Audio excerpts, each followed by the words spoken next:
Another day, another case of possible police brutality. This time, the situation occurred in Los Angeles, where the LAPD was caught on tape shooting a homeless man to death. Now, at this point, the story is very new. We don't have all the details, but we do have some details indicating that the police might have overreacted in this case. Now, they were called to the scene over a possible robbery, and apparently they got into a scuffle with a homeless man who had been in a mental institution for over 10 years and had just been on the streets for about a few months.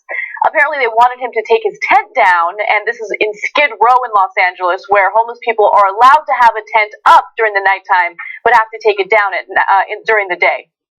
Now, at that point, the man who goes by the name Africa got confrontational with the police. He got a little violent. He allegedly threw a punch, and then this happened. We're going to show you the video. It's very graphic. Without warning, take a look.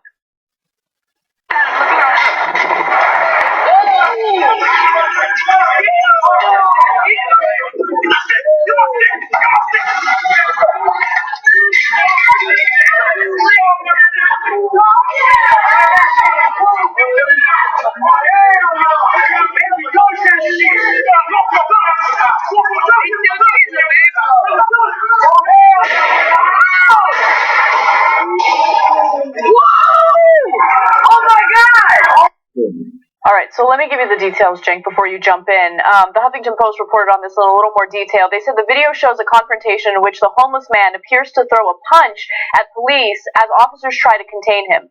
One officer drops his nightstick, you can see that in the video, which a woman picks up off the ground. Two officers push her to the ground and restrain her. You can see her getting arrested toward the front of the video. And let me just say, there's no dispute. You saw the video. The guy threw a punch. Yeah, he threw several punches. Okay, so let's be clear about that. Meanwhile, several officers fight the man to the ground. At least one officer can be heard repeatedly shouting, "Drop the gun," after which 5 gunshots can be heard. I'm going to stop you right there again, because I listened to that video many, many times, and it's possible he's saying drop the gun, and if you think he's saying drop the gun, that's what it sounds like. But when I first heard it, it sounded like get off my gun. And if you listen to it with that in mind, it does also sound like get off my gun, as if the guy reached for hit the officer's gun. Right. Now, I don't know which one he said. You can hear the tape just as well as I can. Okay, yes. But I want to explain the article. Okay. Does that?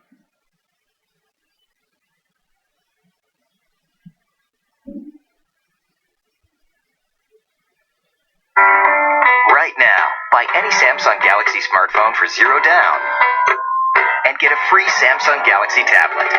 Pretty neat, huh? Only at AT&T.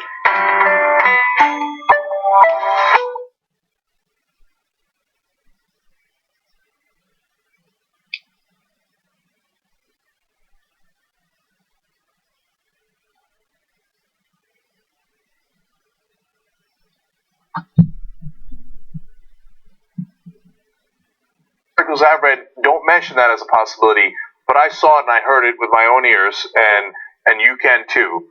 Understand that might be what the officer said. Right. So for those of you who are wondering at this point whether or not he had a gun, there was a police commander who released a statement saying that he was not armed. He said, "I don't know what they found on this individual. Obviously, he didn't have a firearm."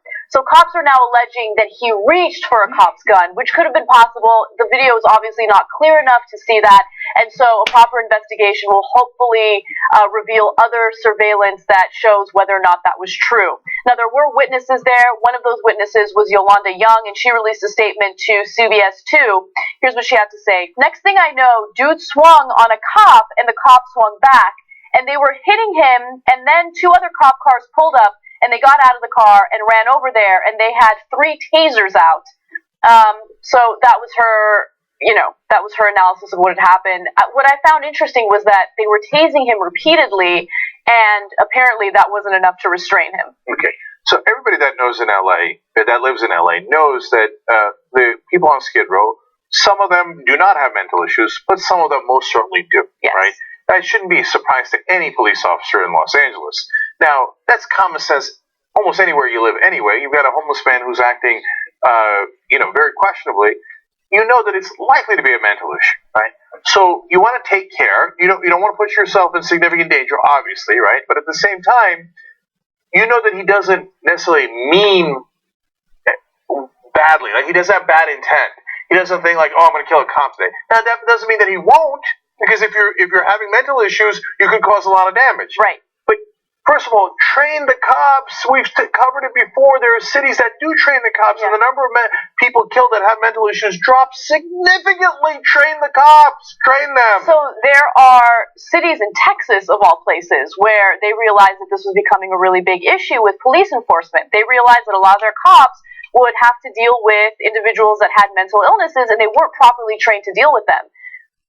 When they finally realized, all right, let's train the cops to deal with those who have mental disorders, mental illnesses, I mean, the number of deaths went down considerably, right? So all you have to do is train them so they know how to respond to these things appropriately. But I get it. I mean, he was throwing punches. He was violent. If you're not trained, you don't know how to handle that situation appropriately.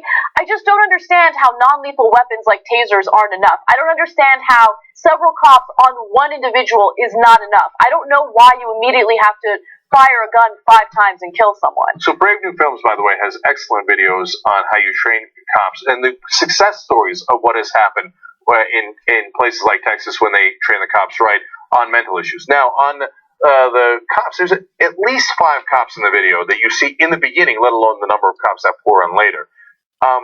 Here's the key part. See, the guy's throwing punches. Yes, they're tasering him, and it's not exactly working. So that's a difficult situation. No one's saying that it's not a difficult situation. But it should not be a lethal situation. Even if I grant everything the officers are saying, and you think he's reaching for your gun, and you get worried, oh my God, he's reaching for my gun, right? That's when you get up instead of executing him. But cops are taught, you never give an inch, and you never take 1% chance with your well-being. So if you're taught that, what do? I can't retreat for a second from this person who's mentally ill. I have to be super aggressive. What lesson are you teaching him? He has mental illness. He's not learning any lessons. You don't have to exercise your dominion over him. Like, I'm giving you an order.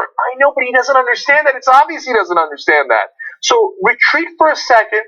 Be smart. You're not giving in to the guy, okay? He hasn't won. I know your ego is gigantic, and every cop is taught, you are the most important person. You must exercise your dominion over them. You get them to heal. I know. But you don't have to do that in every instance. You don't have to murder everybody that causes you a little bit of trouble and puts you in 1% danger. That cop in that moment should have, if he felt him go for the gun, stand up. You've got 4 other cops there. Stand up. Then he can't reach your gun. They're holding him down and tasering him. Right? But instead, cop reaction, because of the training, I don't think any particular guy is particularly evil. I don't know those guys, right? But they're trained all across the country. Oh my God, he grazed my gun. Boom, boom, boom, boom, gone. Execute him. Yeah. Okay? No, you don't shoot a guy like that, man. I think we have to retrain our cops to be human beings, to be decent people who are there to say, hey, wait a minute now, I got a dangerous situation here, and I've got to help the community by getting this guy off the street while not killing him.